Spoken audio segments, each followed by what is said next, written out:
I tie one last pink balloon to the fence post and step back to survey my handiwork. The backyard looks magical, if I do say so myself. 9 pink place settings dot the picnic table, each with a matching napkin folded into a crown. The bounce house, a $275 splurge that made my credit card wince, stands inflated and waiting, its princess turrets gleaming in the October sunshine.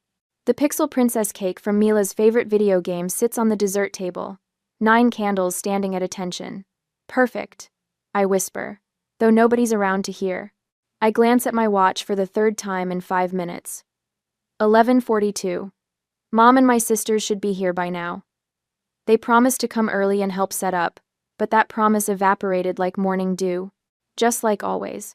The sliding glass door squeaks open behind me, and Mila bursts into the yard, twirling in her new birthday dress. The purple fabric, her royal color, sparkles in the sunlight as she spins. Mom, is it time? Is it time? She bounces on her toes, then freezes. Her eyes dart around the empty backyard, scanning for faces that aren't there. Where's Grandma? And Aunt Savannah and Aunt Lacey? Are they bringing Tyler with them? Did they see the bounce house yet? I force brightness into my voice. They're on their way, sweetie. Probably just running a little late. Mila's face falls for just a second before she rebuilds her smile. Okay, I'm gonna watch for them from the front window. Cried. She dashes back inside, and I bite the inside of my cheek until I taste copper. I should have known better than to believe they'd show up on time. Or at all. The doorbell chimes, and I hear Mila's excited shriek from inside. I hurry around the house just in time to see my daughter's face collapse as she opens the door to find only Aunt Carol standing there, a wrapped present tucked under her arm. Happy birthday, sweet pea, Carol says, stooping to hug Mila. My daughter hugs her back but peers around Carol's shoulder, searching the empty driveway. Is Grandma coming with you? Carol straightens, her eyes meeting mine over Mila's head. Something like anger flashes across her face before she smiles down at my daughter. I came on my own today, honey. But look what I brought you. She hands Mila the gift, beautifully wrapped with a bow that must have taken 20 minutes to perfect. That's Aunt Carol for you. Always thinking about the details. Thank you, Mila says, her voice smaller now. She clutches the package to her chest and looks back at me. Mom, can I put this with the other presents? Of course, baby. The party's already out back. As Mila disappears into the kitchen, Carol steps inside and closes the door. Eleanor and the girls aren't coming, are they? She asks, not bothering to whisper. My phone buzzes in my pocket before I can answer. I pull it out, already knowing what I'll see. Don't be dramatic. It's just a kid's party. We'll make it up to her at Christmas. My mother's words burn on the screen. Just a kid's party. Just my kid's party. I'm guessing that's your answer, Carol says, watching my face harden. She squeezes my arm. I'm sorry, Maya. The doorbell rings again, saving me from having to respond. Parents start dropping off classmates, 8 little girls in party dresses, bearing gift bags and birthday cards.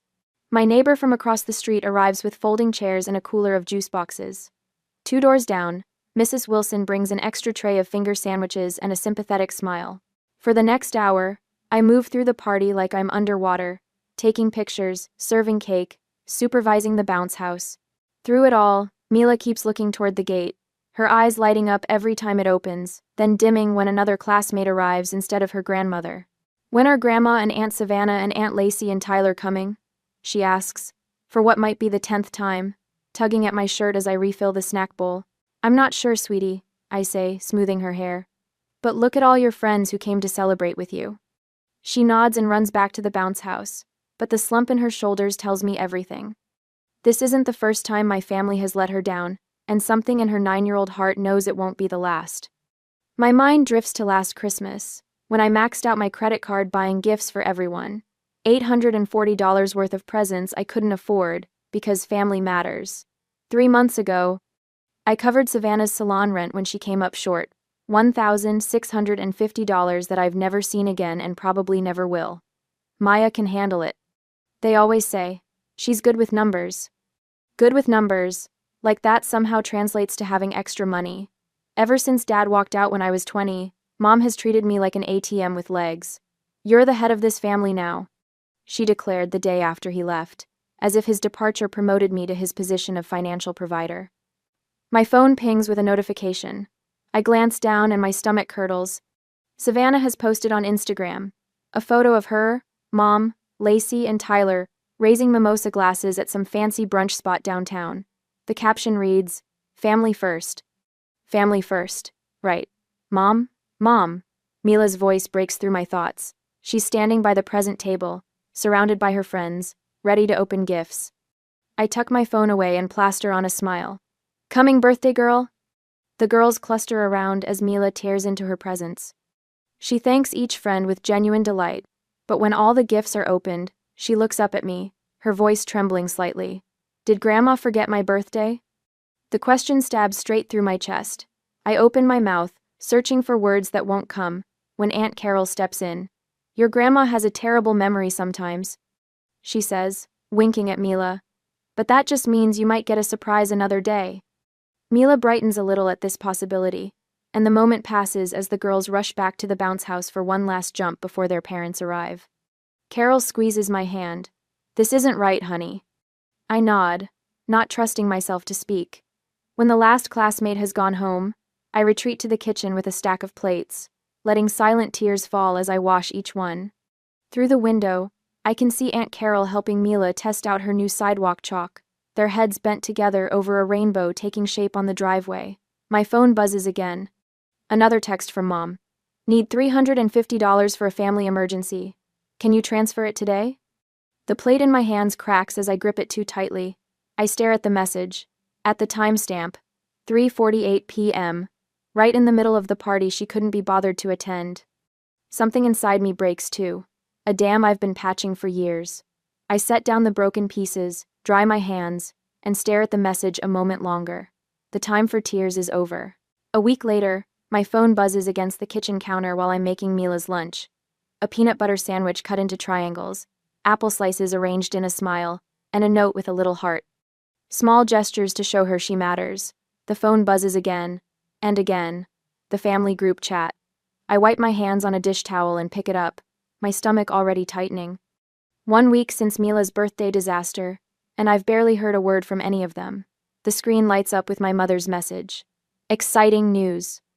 Savannah's Sweet 16 venue is confirmed. $1,850 per guest with Maya covering Grandma's share since she's on fixed income. Details attached. I nearly dropped my phone. Sweet 16? Savannah is 26 years old. Mom means sweet 26. Lacey clarifies in the next message. Theme is second chance at Sweet 16, since her real one was at the VFW hall. My fingers tremble as I open the attached PDF. There, printed in glossy color, is a sponsorship page with my LinkedIn profile picture prominently displayed under Platinum Sponsor, Maya Allen. What the? I bite back the word, aware of Mila's small footsteps padding down the hall. Another text arrives from Lacey. "Maya, you're the accountant. Just handle the deposit. Deadline this weekend." Not a request, a command. "Mom?" Mila appears in the doorway, Lego piece in hand. "Can you help me with this spaceship?" "In a minute, sweetheart." My voice sounds strange, distant even to my own ears. I watch her shuffle back to her room, shoulders slumped in that way that's becoming too familiar. Just like at her birthday party. Just like every time my family makes promises they never keep. After Mila's door clicks shut, I sit at the kitchen table and open my banking app. The balance stares back at me. $4,213.47. Every penny earmarked for Mila's braces next month. On the counter sits the stack of medical bills from when she broke her arm 2 years ago. Insurance covered most of it, but the $1,200 deductible had cleaned out my emergency fund. I'd sold Grandma Rose's silver ring, the only heirloom I owned, to cover the emergency room visit. Grandma Rose, who taught me to balance a checkbook when I was 10, who'd be horrified to see how her daughter treats her granddaughter. My budget spreadsheet is open on my laptop, color-coded, precise to the penny.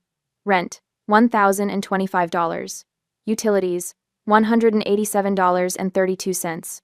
Groceries, $420. Car payment, $315.76. After school care, $240. The margins are thin, but we make it work. Our small 2-bedroom isn't much, but I've made it a home. Clean, cared for, safe. I scroll through old Venmo requests from my family. Last month, $650 for Savannah's salon. Emergency.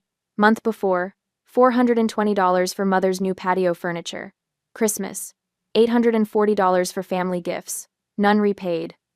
None even acknowledged beyond a quick, "Thanks, sis," text. My mother, Eleanor, has perfected the art of financial manipulation. She wields guilt like a credit card with no limit. "After all, I sacrificed raising you girls alone," she'll say, conveniently forgetting it was her constant spending that drove Dad away. Savannah, my youngest sister at 26, runs a salon that hemorrhages money faster than she can highlight hair. Every crisis is an emergency, requiring immediate funds. Every loan is just until next month, but somehow next month never comes. Then there's Lacey, 24, opportunistic and drowning in credit card debt from online shopping sprees she can't afford. Somehow her financial problems always become my financial solutions. The doorbell rings, startling me out of my thoughts. "I've got it," Mila calls, running to answer before I can stop her. I hear Aunt Carol's warm voice in the entryway. "Hello, sunshine. Is your mom home?" Carol steps into the kitchen, arms loaded with a casserole dish. Her eyes narrow at my expression. "What happened?" she asks, setting down the food. I wordlessly turn my phone toward her. She reads the message, her mouth tightening into a thin line. "They've got some nerve," she mutters, sinking into a chair beside me. "After missing her birthday." No. They had brunch instead," I say flatly. "I saw the Instagram post." Carol reaches across the table and squeezes my hand. "Your mother has always been like this, even when we were kids, but you don't have to keep playing along." A knock at the back door interrupts us. Mrs. Wilson, my 1-year-old neighbor, waves through the window. I gesture her in. "Brought you some banana bread," she says, then stops, reading the room. "Bad time?" "Family drama," Carol explains. Mrs. Wilson nods knowingly. She's been bringing me casseroles since Mila was born, offering wisdom without judgment. She saw how often I took time off work when family emergencies struck, witnessed the parade of relatives asking for favors but never returning them. "Your coworker, James, called," Mrs. Wilson says. "Something about covering your shift tomorrow if you need it? Said to tell you he's returning the favor." James, always willing to swap shifts when mother demands my presence for some crisis. One of the few people who actually reciprocates. "Mommy?"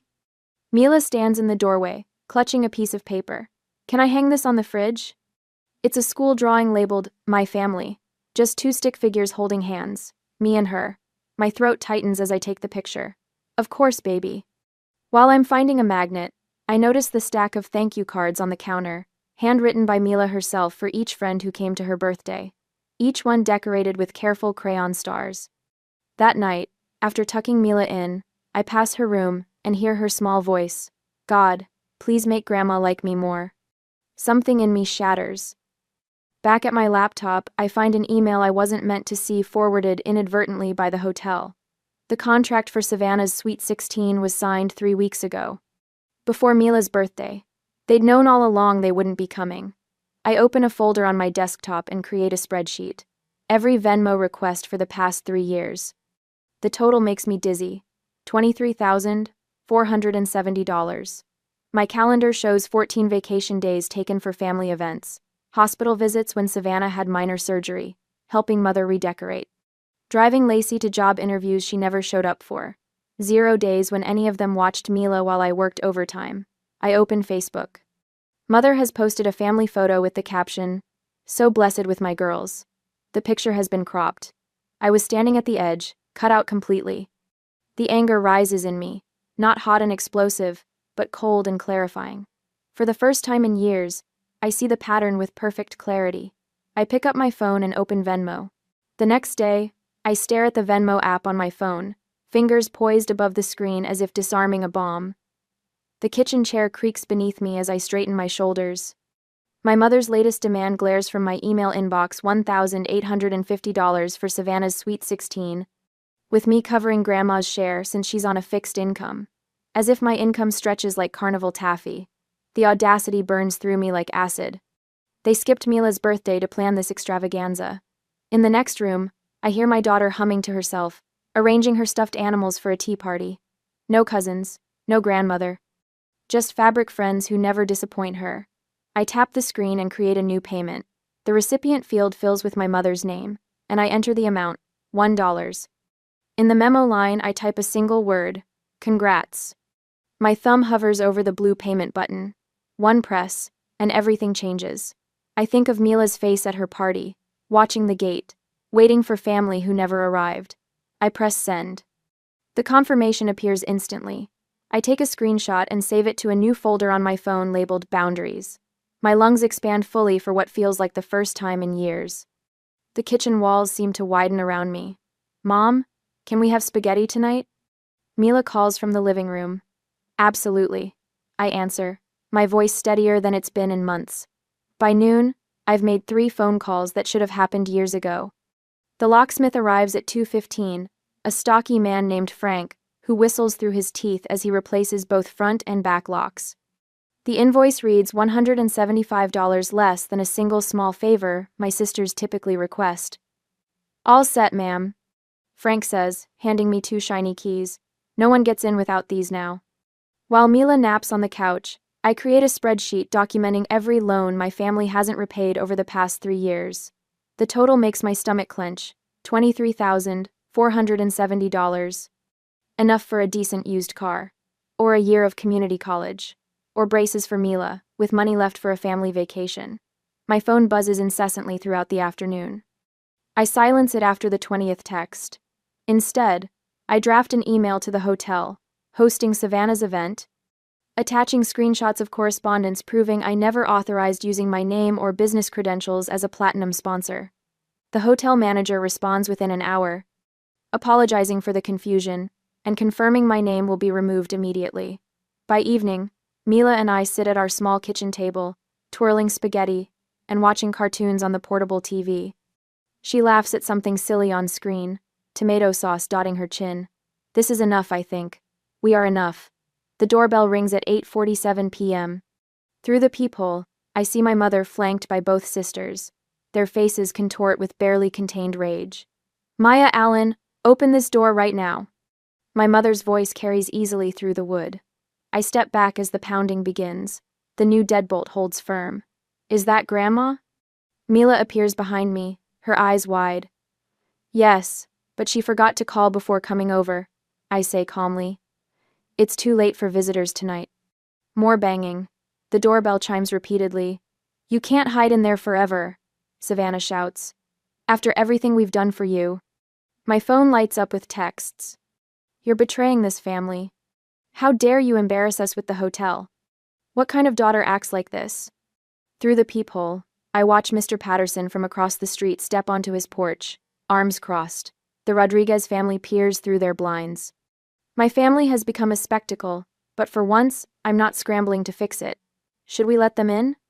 Mila whispers, clutching my leg. No, honey. Remember our talk about people respecting our home? This isn't respectful behavior. The flash of police lights bathes the living room in blue. I close my eyes briefly. Of course they called the police. When I open the door, Officer Thompson stands on my porch. I recognize him. He coached Mila's soccer team last spring. Evening, Miss Allen, he says, his expression professional but kind. We received a call about a family dispute, something about threats, and a family heirloom being withheld. Behind him, my mother puffs up like a peacock. She's refusing to return property that belongs to our family, she announces, and she's sent threatening messages. I feel Mila's small hands gripping the back of my sweater as she hides behind my legs, her stuffed rabbit clutched to her chest. May I come in for a moment? Officer Thompson asks quietly. At my kitchen table, I show him everything. The texts, the emails, the receipts, the screenshot of my $1 Venmo payment. I've been financially supporting them for years without repayment. I explain. I changed my locks today because I'm establishing boundaries. There are no heirlooms, no threats. Just me saying no for the first time. Officer Thompson reviews the evidence, his eyebrows rising occasionally. When he finishes, he leans back in the chair. They're used to you taking care of everything, he says. Now you're changing the rules. That's always hard for people to accept. He returns to the porch where my family waits, their certainty visibly diminishing as he speaks to them. Minutes later, they retreat to their cars, my mother's finger jabbing in my direction before they drive away. After checking the locks twice, I find Mila sitting on her bed, small legs dangling over the edge. "Mom," she says, her voice barely above a whisper. "Am I not important enough? Is that why Grandma and my aunts didn't come to my birthday?" The question knocks the wind from me. I kneel to meet her eyes, taking her small hands in mine. "No, sweetheart, you are the most important thing in the world. That's exactly why I have to protect you from people who don't value us." My phone buzzes on the nightstand. Another text from my mother. "You'll regret this. Family is everything." I delete it without responding and tuck Mila into bed, pulling her comforter up to her chin. "It's just us two," I tell her, smiling genuinely for the first time in days, and that's plenty. After she falls asleep, I check my phone one last time. A text from Aunt Carol appears. "You did the right thing. They're furious, but truth is on your side." Another message from Mrs. Wilson next door. "Those brownies cooling on my counter aren't going to eat themselves. You fought the right fight today." My coworker, James, "Need extra shifts to rebuild savings? I can swap Tuesday for your Saturday." An email from Mila's teacher. "She seems happier this week. Everything okay at home?" I set my phone aside and breathe deeply. The house feels different tonight, lighter somehow, as if the walls have stopped pressing inward. I've been so focused on building a family that I never noticed a community forming around us, brick by brick, person by person. Tomorrow will bring new challenges.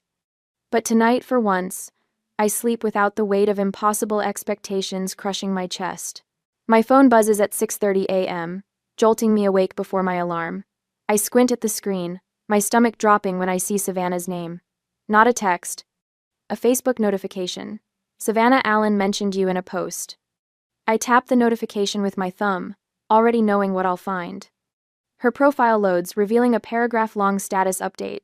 When toxic people show their true colors, some folks pretend to care about family until they're asked to contribute. Then suddenly, they're too good for the rest of us. Guess money means more than memories to certain people. 17 comments already, most from extended family and high school friends I haven't spoken to in years. "So sorry you're going through this, sweetie. Blood isn't always thicker than water. You're better off without negative energy in your life." I scroll through the comments, each one a tiny needle. Nobody asking for my side. Nobody questioning why I might have sent that single dollar. Just automatic assumption that I'm the villain in this story. The bedroom door creaks open and Mila peeks in, hair tousled from sleep. "Mom? Are you okay?"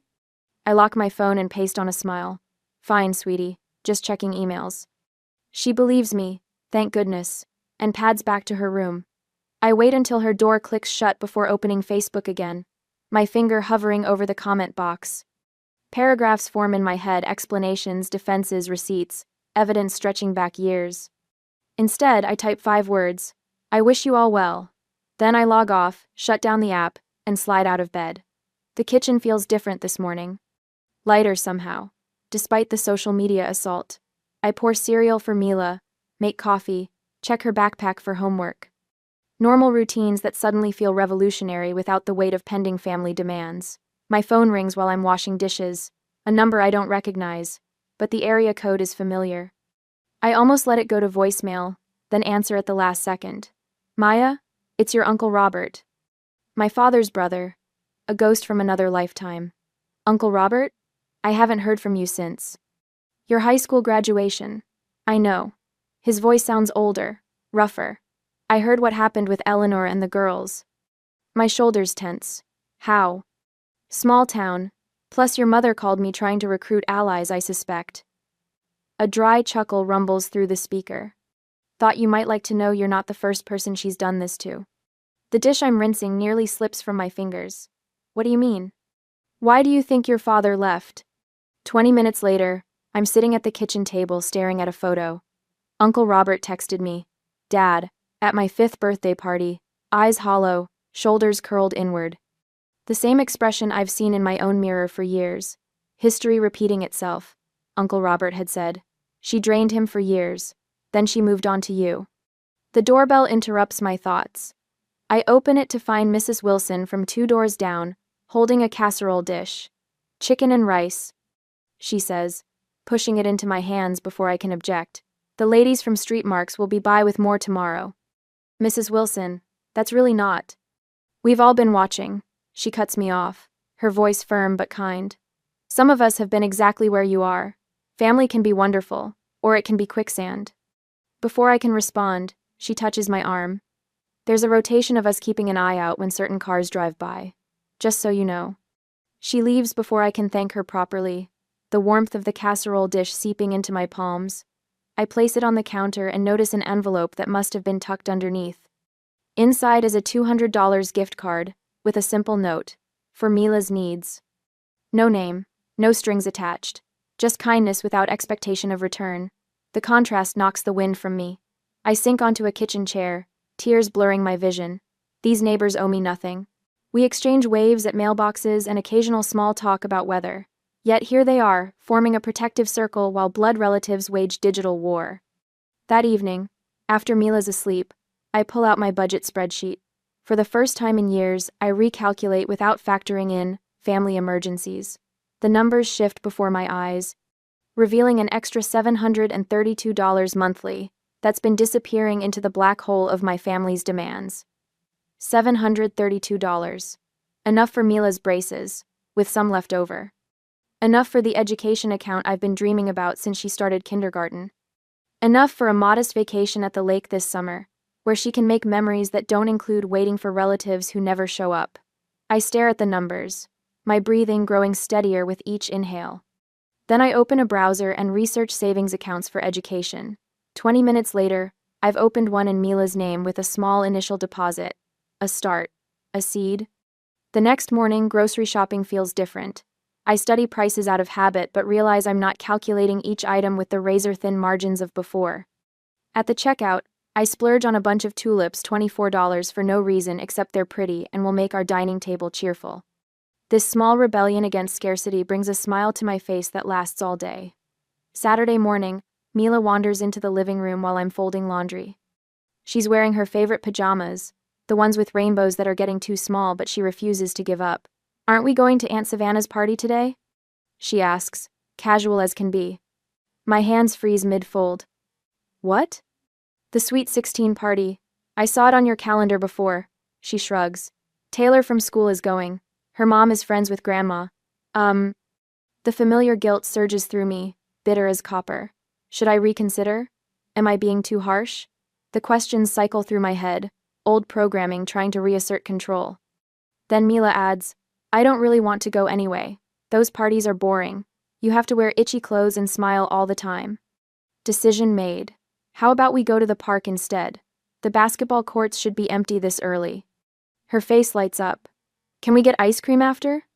Absolutely. Hours later, we're sitting in a booth at Dairy Dream, sharing a $7 sundae. Chocolate fudge drips down Mila's chin as she giggles about beating me at horse. Her happiness is unfettered, genuine in a way I rarely saw at family gatherings, where she walked on eggshells, desperate for attention that never came. A woman at the next table smiles at us. Would you like me to take your picture? I hesitate, then hand her my phone. She captures us mid-laugh, ice cream and all, our faces pressed together. When she returns the phone, I study the photo, messy, imperfect, radiantly happy. Nothing like the posed family portraits my mother insists on each Christmas, where everyone holds strained smiles and calculated positions. I like this way better than a fancy party, Mila declares, diving back into the sundae. So do I realize. So do I. My phone chimes with a text from Aunt Carol that night. I dry my hands on a dish towel and tap the notification. You dodged a bullet, her message reads. Sweet 16 disaster. Complete train wreck. I sink into a kitchen chair, torn between curiosity and relief. My thumb hovers over the call button, but Carol beats me to it. The phone rings and I answer. What happened? I ask, voice hushed so Mila won't hear from her bedroom. Carol's laugh crackles through the speaker. Where do I start? They seated your mother next to the smoke machine. You know how her asthma acts up. She spent half the night coughing and complaining. Of course she did. I can picture her, dramatically waving her hand in front of her face, making sure everyone notices her discomfort. Savannah fought with the DJ over every song. The poor man looked ready to unplug everything and walk out. Carol lowers her voice. And when the bill came? Eleanor's face turned whiter than that fancy tablecloth. Suddenly, nobody could make eye contact. I wind the dish towel around my finger. How much was it? Let's just say they went way over budget without your platinum sponsorship. They kept glancing at the empty chair where you were supposed to sit, like they'd saved a spot for your wallet. A small, vindicated smile tugs at my lips before guilt squashes it. I shouldn't be happy about their misfortune. It's not misfortune when you design a party around someone else's bank account, Carol says firmly. It's consequence.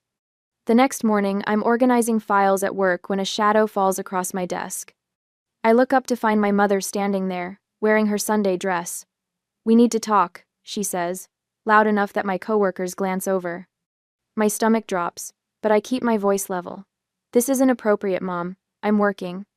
She sets her purse on my desk, covering the spreadsheet I've been updating for the past hour. Family comes first. I stand, guiding her toward the break room with a light touch on her elbow. 10 minutes, I whisper. Inside, she launches into a speech about forgiveness and family duty that sounds rehearsed. I recognize pieces of Pastor Wallace's sermons woven throughout. Speaking of Pastor Wallace, she says, adjusting her pearl earrings, he called me after service today. He's concerned about our family division. Said reconciliation is God's way. I stare into my lukewarm coffee. Did you tell him why we're divided? She waves dismissively. Details don't matter when family is involved. They matter to me. That evening, an envelope was waiting in my mailbox. No return address. Inside, a handwritten note reads, "Children need their grandmother. Think about what you're doing to Mila." The next day, Savannah's husband calls. "Just give them what they want," he pleads. "Peace is worth the money, Maya." Then comes the Thanksgiving invitation. Cream cardstock with gold embossing. A handwritten note at the bottom. Water under the bridge if you contribute $750 for the venue. I place it on the counter beside Mila's school photo. Her smile has returned these past weeks, brighter than before. After tucking Mila into bed that night, I sit at the kitchen table with an old family photo in my hands. Christmas, 7 years ago. Dad was still with us then.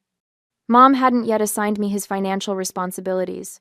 We're all smiling, though I remember the argument that erupted 10 minutes after this was taken when Dad questioned the credit card bill. My phone sits beside me, Mom's number highlighted. One tap would reconnect us. One call could smooth everything over. Just another check, another withdrawal from my savings, another promise I'd make to Mila that I'd have to break when their next emergency arose. Mila's voice echoes in my memory. Am I not important enough? I place the old photo in a drawer and replace it with her school picture. The girl with the confident smile deserves better than what I had. The next morning, I draft a letter. Not an emotional plea, but a documented history. Every loan, every missed event, every broken promise with dates and amounts. Terms for future contact laid out in clinical precision. Boundaries with consequences spelled out in language. Even Savannah could understand. I make copies. One for Mom, one for each sister. One for Pastor Wallace with a cover note explaining the financial manipulation he's been unknowingly supporting. The final sentence takes me 3 attempts to write. This isn't about money, it's about respect.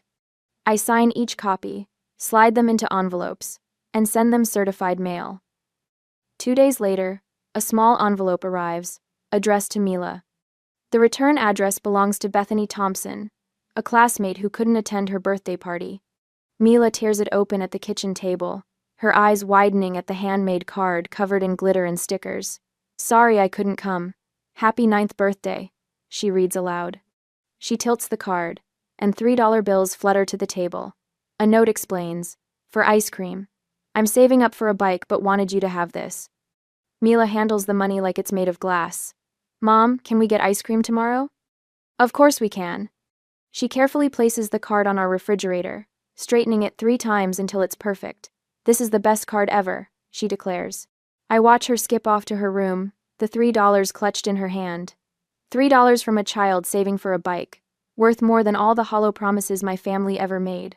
The phone rings that evening. Grandma's number. I almost let it go to voicemail but answer on the final ring. Maya, you need to fix things, she says without greeting. Your mother and sisters are fighting constantly since that letter arrived. About what? Money? What else? Your mother says Savannah pushed too hard with that Sweet 16 business. Savannah says Lacey promised you'd cover more than your share. They're all blaming each other for driving you away. I close my eyes, familiar pressure building behind my temples. For a moment, I'm tempted to step in, to mediate as I've always done. Instead, I take a deep breath. I'm not responsible for fixing adult relationships. But you've always been the sensible one. Grandma insists. Yes, I say, watching Mila through her bedroom doorway as she arranges her stuffed animals for a tea party. That's why I'm making a different choice now. I balance on a wobbly stepladder, roller in hand, as soft yellow paint transforms our living room wall. 2 months since I sent that $1 Venmo payment, and the world hasn't ended. In fact, it's gotten brighter literally. Mom, you missed a spot. Mila points with her brush to a patch near the ceiling. Her purple t-shirt bears splatter marks like tiny yellow stars. Got it, Eagle Eyes. I stretch higher, rolling paint over the stubborn white square. What do you think? Better than the old beige? Way better, Mila says, attacking the baseboards with the focus of a surgeon. It's like sunshine inside. The front door opens, and James from work pokes his head in, carrying a bookshelf under one arm like it weighs nothing. Special delivery, he announces. Where do you ladies want this? By the window, I say, climbing down. You didn't have to build it yourself. James shrugs. What else would I do with my weekends? Watch golf? His laughter fills our small house, a sound that once would have made me tense, expecting my mother's judgment about male visitors. Now I just smile, and help him position the oak shelves where afternoon light will hit them. Later, Mila arranges her books by color while I stand back, admiring our handiwork. The calendar on the fridge catches my eye. Movie night, written in Mila's crooked handwriting for Friday. Park day for Sunday. No family obligations. No emergency loans. The tension I carried in my shoulders for years has melted away, leaving room to breathe. Mrs. Wilson called. Mila says, carefully placing her Harry Potter collection on the middle shelf.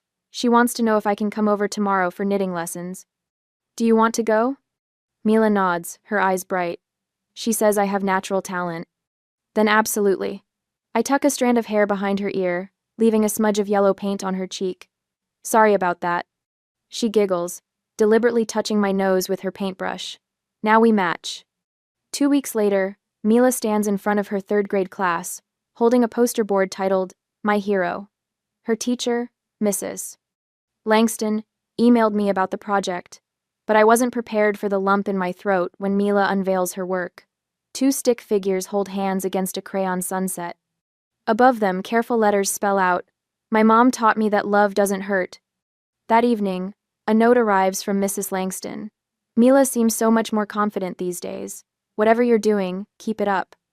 I place the note on our refrigerator with a magnet shaped like a sunflower, right next to Mila's drawing. Christmas cards arrive, including one with my mother's handwriting. Inside, guilt drips from every line. Families should be together during the holidays. We've all made mistakes. Savannah's text arrives next. I miss my niece. Tyler asks about her. Then Lacey emails about a family healing retreat in Arizona. The price tag, $2,300 per person, makes me snort coffee through my nose. I read each message twice, waiting for the familiar twist of shame and obligation in my gut. Nothing comes. Just calm clarity as I type a single response to all 3. We've moved forward. I wish you well. Our Christmas tree stands 4 feet tall in the corner, adorned with popcorn strings and ornaments Mila crafted at school.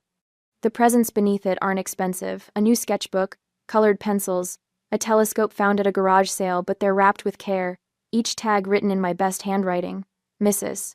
Wilson brings apple cider. James arrives with a casserole that's more cheese than vegetable. Aunt Carol drives 3 hours to join us, bearing homemade cookies and genuine hugs. I brought something else, Carol says, handing me a leather-bound album. The first page reads, Our family of 2 in her elegant script. It's beautiful. I whisper, touching the embossed cover. Room to grow, she replies, nodding toward our guests laughing in the kitchen. January finds me joining a support group for single parents at the community center. February has me volunteering at Mila's school once a month. Uncle Robert, Dad's brother, sends occasional postcards with encouraging notes from his travels. We're building something new, brick by careful brick.